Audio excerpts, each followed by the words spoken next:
Pessoal, como é que vocês estão? Tudo bem? Hoje nós vamos dar continuidade na matéria de farmacologia e nós vamos dar continuidade falando sobre o grupo de medicamentos. A gente já, 2 aulas, a gente está falando alguma coisa sobre o grupo de medicamentos e hoje nós vamos falar sobre os analgésicos opioides, não opioides, os anti-inflamatórios, esteroidais e não esteroidais. A gente vai ver até onde dá para poder ir gravando a aula, para não ficar uma aula muito extensa, muito grande.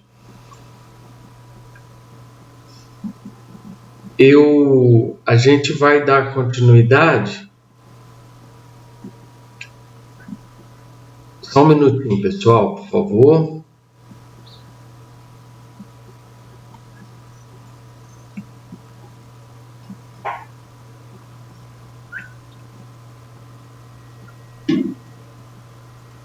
Então, o que são analgésicos opioides?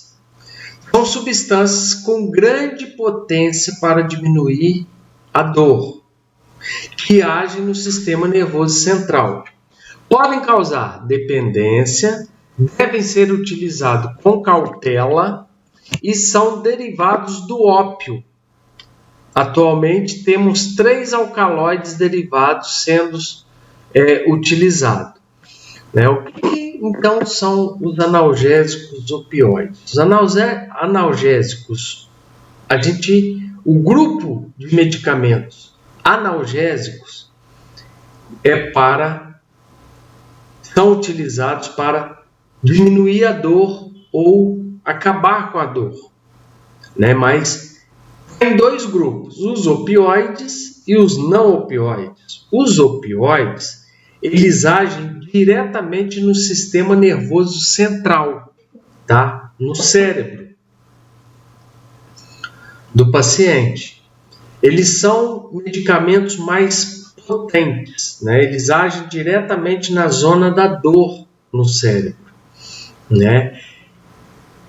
O único, uma das contraindicações, um dos efeitos colaterais dele, das contraindicações, porque ele é o grupo de medicamento que a gente utiliza como último recurso, porque ele causa dependência, ele causa uma sensação de bem-estar, quando está sob o efeito dele, uma sensação de prazer.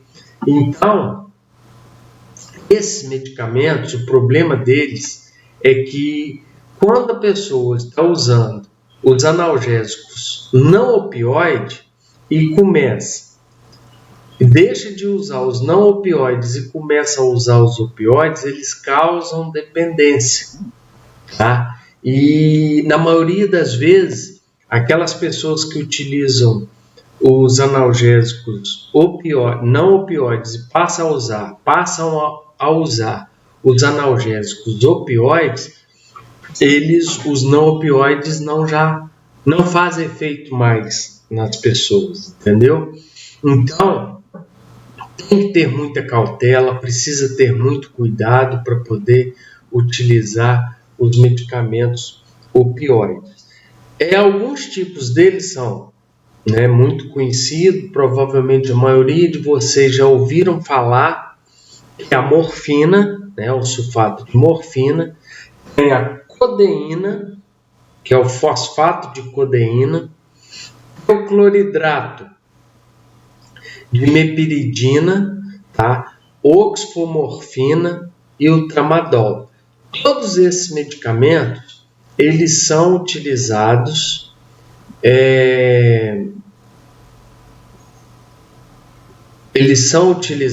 como analgésico. Aqui está falando que eles são 3 alcaloides derivados, mas eu falei aqui, não falei de 3, eu citei aqui 5. Mas por que 5? Porque quando falamos em sulfato, é um alcaloide. Quando a gente fala em fosfato, que é de codeína, é outro alcaloide. Quando nós falamos de cloridrato, é outra derivação, tá? Então, tem 3 alcaloides, que são o sulfato de morfina, tem o fosfato, né, o segundo, que é o fosfato de codeína, e nós temos a mepiridina, a oxfomorfina e o tramadol, que são cloridrato. Então, esses 3 é um alcaloide, tá? Então, nós temos 3 tipos de alcaloide: o fosfato de morfina, o fosfato de codeína, que é o segundo, e o cloridrato.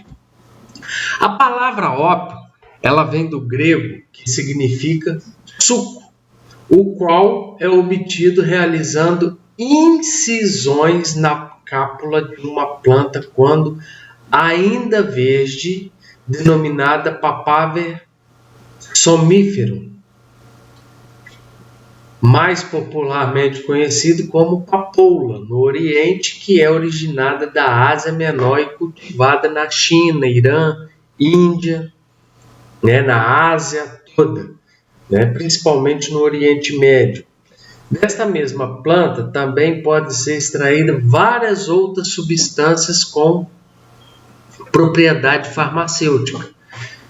Então a papoula, né, o ópio, ele significa o quê? Incisões.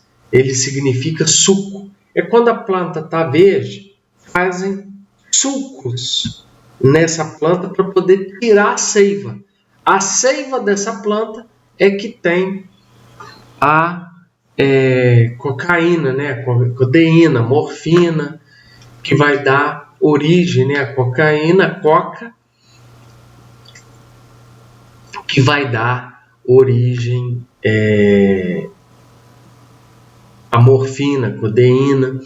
Também ela é cultivada no Líbano, Iugoslávia, Grécia, Turquia e Sudeste da Ásia.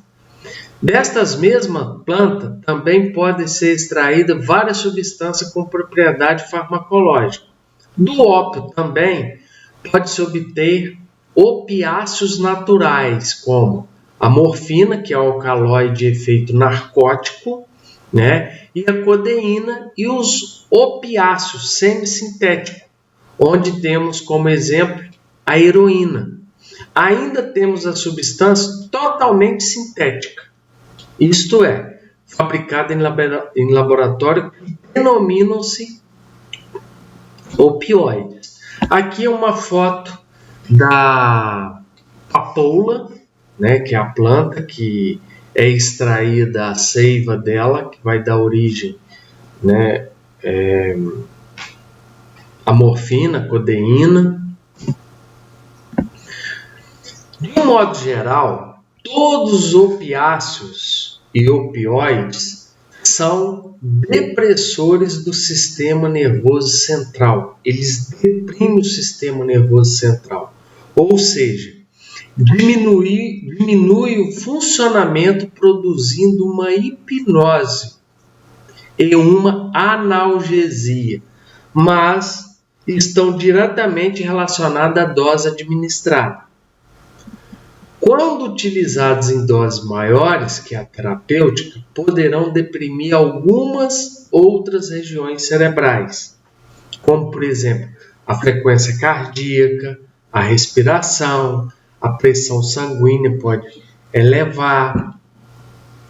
O uso frequente de ópio, né, que são esses medicamentos, né, e a longo prazo diminui a atividade cerebral, podendo causar deteriorização intelectual, irritabilidade crescente, apatia, mente letárgica, aquela pessoa que fica apática, né? Para ela tanto faz se está no momento de alegria ou no momento de tristeza, ela está apática, né?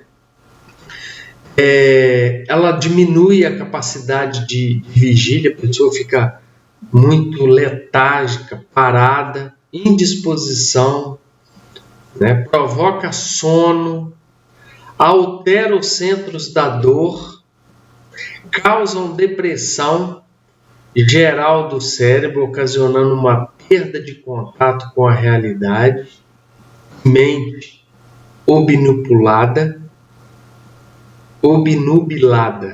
que é a pessoa que fica com aquela mente, né, que fica sem rumo, sem direção, né?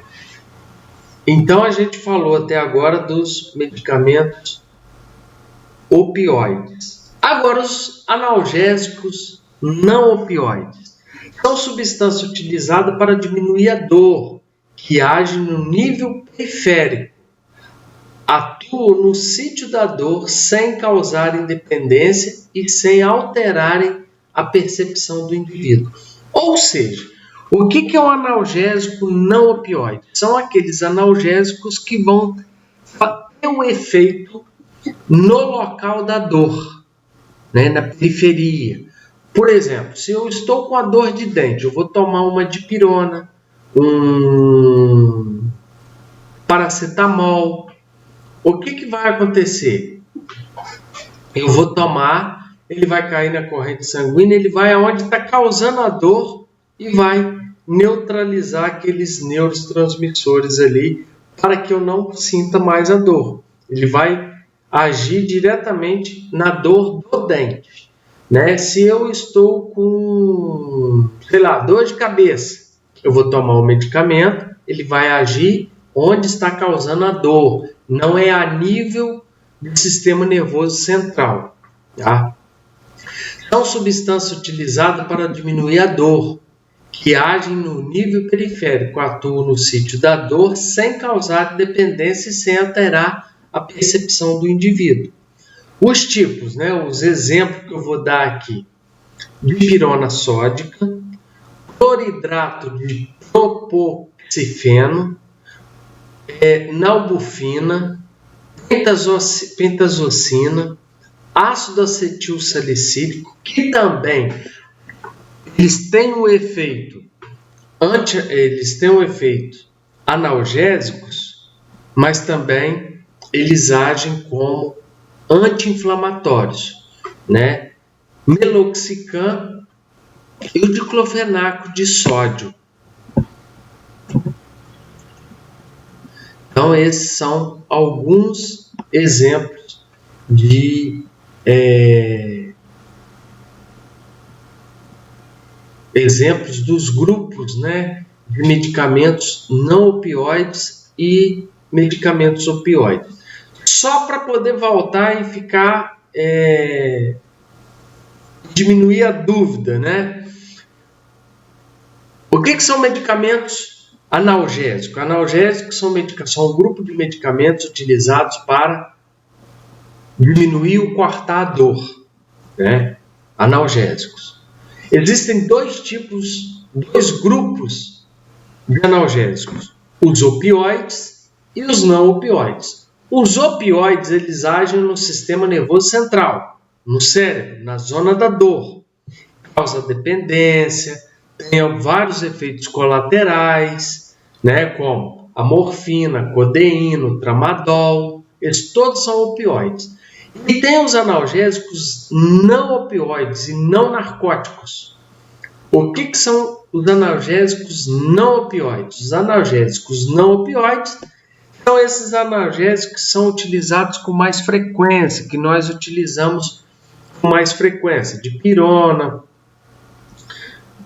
paracetamol, né? E outros medicamentos, tem o meloxicam, o diclofenaco, enfim, né? E aqui a gente tem os medicamentos, os anti-inflamatórios não esteroidais. A gente vai falar sobre os analgésicos, né? Os anti-inflamatórios. Anti-inflamatórios esteroidais e anti-inflamatórios não esteroidais, tá? Os anti-inflamatórios não esteroidais, que também são denominados de AINES, eles são utilizados para diminuir a prostaglandina, atuando assim na cascata inflamatória, diminuindo o processo de inflamação. São os medicamentos mais prescritos em todo o mundo, os anti-inflamatórios. O AS, que é o ácido acetil salicílico, o ibuprofeno, o piroxicam, o diclofenaco, né, de sódio e potássio, que tem que é o Voltaren, cetoprofeno. E o uso contínuo indiscriminado desses anti-inflamatórios não esteroidais, porque tem gente que qualquer dorzinha, seja na coluna, na articulação, ele está tomando anti-inflamatório. Ele pode desenvolver insuficiência renal na pessoa, tá? E esse processo, essa insuficiência renal pode levar a pessoa, muitas das vezes, a fazer hemodiálise. Então, por isso que a gente condena as pessoas, né? Condena as pessoas, não. A gente condena o uso indiscriminado dos medicamentos. Então, precisa tomar muito cuidado para não trazer sérios problemas para nossa saúde. E nós temos os anti-inflamatórios esteroidais. E também esses esteroidais, eles são classificados como os corticosteroides. Exerce potente efeito anti-inflamatório, glicocorticoide. Sua ação pode provocar retenção de água e sal, hipertensão e perda de potássio. São indicados nas doenças reumáticas, artrite reumatoide, lúpus eritematoso, sistêmico, entre outros. Rinite aguda ou crônica, asma e etc. Aí tem os beta-metasona, dexametasona, prednisona, hidrocortisona, prednisolona. Então, são todos anti-inflamatórios esteroidais, né? Eles são os corticoides, tem os não esteroidais, tá? E são os não esteroidais, aquele que a gente falou anteriormente, que são o AS, o diclofenaco, o meloxicam. Eles não são corticoide, tá? Os esteroidais são os corticoides. Os anti-inflamatórios esteroidais, os não esteroidais, eles podem causar insuficiência renal aguda, né? Os corticoides, eles podem trazer vários e vários problemas, né? Problemas hormonais, o uso indiscriminado dele. A pressão arterial da pessoa pode, pela retenção de sais, né, pela retenção de sódio, ele vai reter a água e a água vai fazer com que a pressão arterial suba, tá? Então a gente precisa ter cuidado em relação a esses medicamentos, tá? A gente também vai falar sobre os anticonvulsivantes, que são utilizados no controle da convulsão. Se trata de um medicamento psicótico controlado e pode causar dependência. A fenitoína, tá? Carbamazepina, clonazepam. Olha só, o clonazepam é o nosso famoso Rivotril, tá? O clonazepam, ele é utilizado para várias e várias patologias, né? São utilizados para o tratamento de depressão, é utilizado para o tratamento de convulsões. Então, hoje as pessoas tomam Rivotril igual tomava de pirona.